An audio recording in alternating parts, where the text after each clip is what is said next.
vamos a hablar del origen de los conceptos políticos de izquierda y derecha.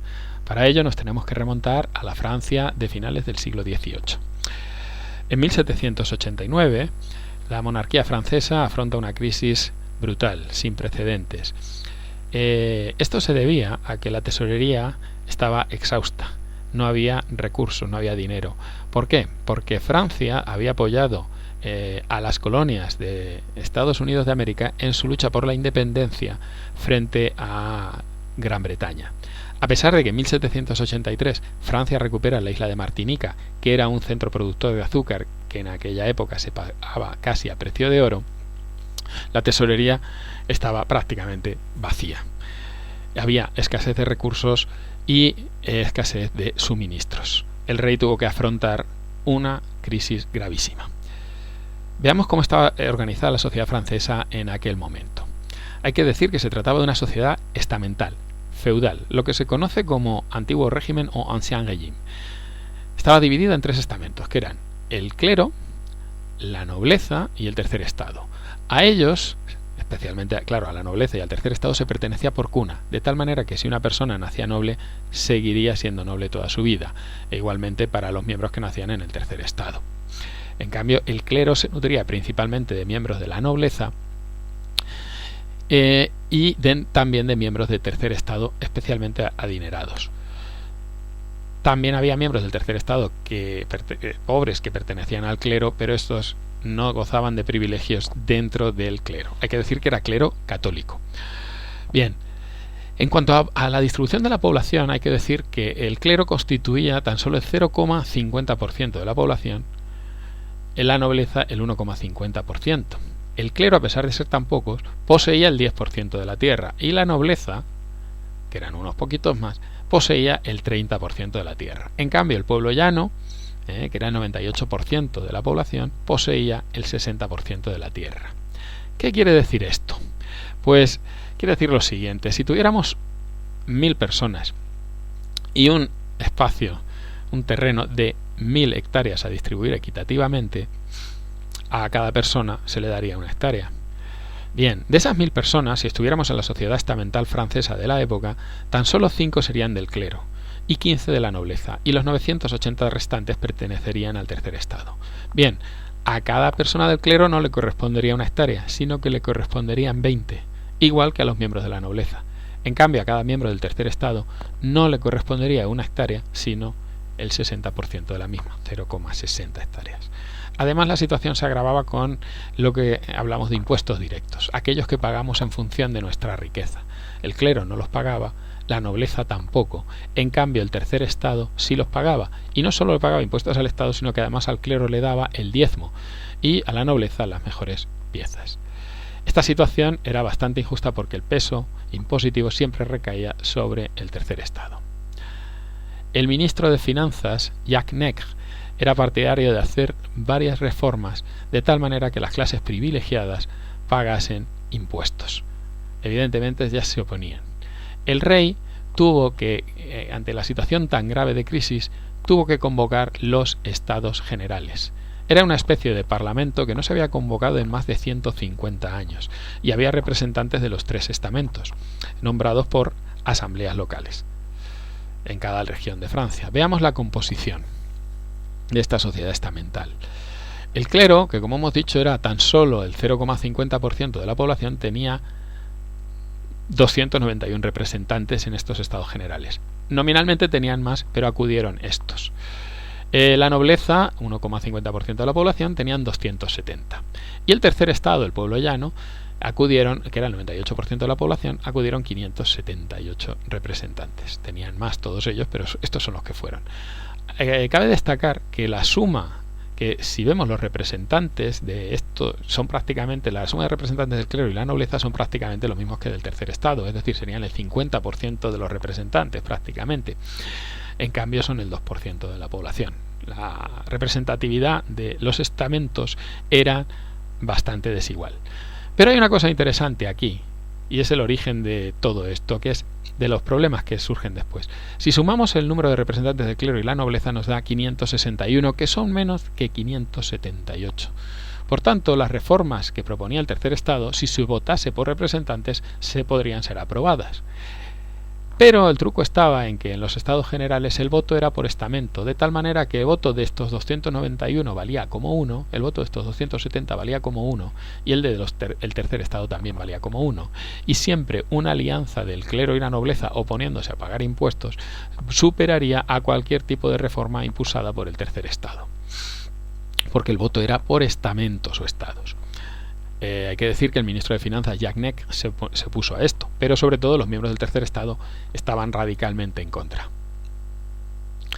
Aquí vemos la composición del tercer estado, vemos como un parlamento, una especie de parlamento que estaría con mayoría absoluta de miembros del tercer estado, pero en cuanto a votos no valdrían, porque todos valdrían exactamente lo mismo. Bien, los miembros del tercer estado y algunos nobles simpatizantes, incluso miembros del clero, se rebelan contra esto y se constituyen en Asamblea Nacional. Hacen un juramento en un juego de pelota a instancias del famoso señor Guillotin, el que propuso el uso de la guillotina más adelante. Aquí tenemos el cuadro de Jacques-Louis David que simboliza este histórico momento en Francia. ¿Qué pasó? Que el rey no estaba de acuerdo con la Asamblea Nacional, pero poco a poco tuvo que ir cediendo porque gran cantidad de nobles se iban afiliando a la Asamblea Nacional. Aquí tenemos la distribución. Finalmente, la mayoría de los miembros de los estados generales aceptan formarse en Asamblea Nacional Constituyente para proveer a Francia de una constitución. El origen era prácticamente idéntico al anterior, pero aquí el voto ya no sería por estamentos, sino quizá por representantes. Aquí tenemos la composición, que es parecida a la de los estados generales. Cabe destacar que el rey obstaculizó en todo momento la formación de esta asamblea, de la Asamblea Nacional, y luego cuando se hizo constituyente, y el pueblo se rebeló y tomó la Bastilla el 4 de julio. Esto provocó que gran parte de los partidarios del rey se radicalizasen sus propuestas, de tal forma que la Asamblea Constituyente, que tenía un origen, como hemos visto, con más o menos un 50% de privilegiados y un 50% de miembros del tercer estado, resulta que se fue virando más hacia la izquierda. Y aquí es donde viene el concepto de izquierda y derecha. Hay que decir que a la derecha del presidente de la Asamblea Nacional Constituyente se sentaron las clases privilegiadas, la aristocracia y el alto clero. Eran partidarios de mantener el orden establecido, de mantener el sistema feudal. En cambio, a la izquierda se sentaron los miembros del pueblo llano, a los que se adhirieron gran cantidad de nobles e incluso gran cantidad de miembros del clero. Hay que decir que unos cuantos aristócratas se atrincheraron en sus posturas y los monárquicos iban cada vez perdiendo apoyo, ya que el rey estaba entorpeciendo la labor de esta Asamblea Nacional Constituyente. Entonces aquí vemos cómo gira hacia la izquierda el panorama político en Francia en aquella época. Vamos a ver qué defendía cada uno de estos clubes, porque no se puede hablar de partidos políticos, en aquella época no existían, eran clubes. Veamos, el club de la derecha, los aristócratas, defendían lo siguiente: por supuesto, mantener el régimen feudal. Eso permitía conservar sus privilegios, tanto de la aristocracia como del clero. Por otro lado, que quedase claro la autoridad, quién mandaba, quién tenía que obedecer, el orden y la seguridad que garantizase los privilegios que estos señores tenían. Por supuesto, todo esto estaba encardinado con el tema de la tradición, las tradiciones, especialmente las religiosas. Había que mantener esto no había libertad de culto en aquel momento. Había que hablar también de la identidad nacional, identificar a Francia como país, y todas estas ideas se asociaron a este concepto amplio que es el conservadurismo. Por eso se dice que la derecha, que eran los señores que se sentaban a la derecha en la Asamblea Nacional, se les identifica como conservadores. Vamos a ver qué defendía la izquierda, por otro lado. Lo primero, abolir el régimen feudal. Esto con matices, porque había miembros de la izquierda que venían de la nobleza que igual no querían abolirlo tan radicalmente. Por supuesto, esto provocaría igualdad jurídica, es decir, la palabra de un noble valdría exactamente lo mismo que la de un miembro del tercer estado, cosa que antes no ocurría. se fomentó el principio de solidaridad, que en Francia se conoce con el lema fraternité, y luego también la izquierda defendía el derecho a rebelarse cuando algo es injusto. Esto implicaba gran cantidad de reformas políticas y sociales para conseguir abolir el régimen feudal y empezar a cambiar y transformar la sociedad. Había una curiosidad que defendía la izquierda, que era el respeto a lo nacional y lo autóctono, porque muchos miembros izquierdistas, por llamarlos así, venían de regiones periféricas de Francia, como podía ser la Bretaña o podía ser la Gironda o el sur de Francia, donde tenían su propio idioma. En Bretaña se hablaba bretón, en el sur de Francia se hablaba occitano, y querían que eso se respetase frente al centralismo de París. Todas estas ideas se encauzan en un concepto más amplio, que es la idea de progresismo. Bien, hay que decir que dos de los grandes logros que consiguió la Asamblea Nacional Constituyente fue, por un lado, la abolición del feudalismo a principios de agosto de 1789, y por otro, la Declaración de los Derechos del Hombre y del Ciudadano, que supuso, a finales del mismo mes, que supuso un gran avance con respecto a lo que había. Cabe destacar una cosa importante, que la mujer está excluida de estos, si bien hablaré de ello después. Bien, vamos a ver a los principales líderes de la derecha en aquella Asamblea Nacional Constituyente. Por un lado tenemos a Casalet y por otro al abate Maury. Estos señores se dedicaron sobre todo a defender sus privilegios, a entorpecer lo máximo posible la labor de la Asamblea, en connivencia con el rey Luis XVI. Tenemos también a líderes que defendían una monarquía, eran partidarios del rey, pero al que había que quizá quitarle algunos privilegios. Y tenemos a Clermont-Tonnerre y a Mounier. Hay que decir que los monárquicos, que cada vez eran menos debido a las injerencias del rey en la Asamblea Nacional o sus intentos, cada vez iban derivando más y pasándose más a los miembros de la izquierda. Dentro de esta izquierda distinguimos a los líderes moderados, que venían sobre todo de la nobleza, y tenemos al Marqués de Lafayette, un gran soldado que había luchado con los colonos americanos frente a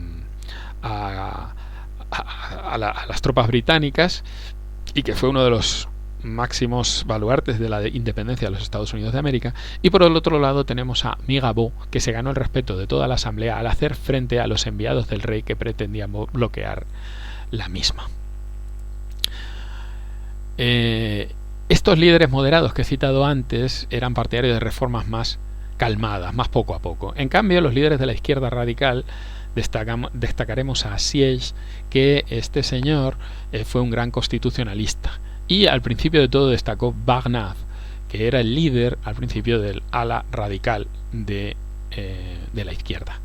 Finalmente, no podemos dejar de nombrar a los más destacados revolucionarios franceses, como fueron Marat, Danton y Robespierre. Especialmente este último, Maximilien de Robespierre, a pesar de la leyenda negra que se ha vertido sobre él, se le conocía en aquella época como el incorruptible. Y por supuesto tenemos que nombrar a la gran Olympe de Gouges. Es un sobrenombre que tenía esta señora, que escribió en 1791 la Declaración de los Derechos de la Mujer y la Ciudadana, ya que la mujer en aquel momento estaba excluida. Fue una de las primeras feministas modernas. Una gran mujer que lamentablemente murió en la guillotina en 1793.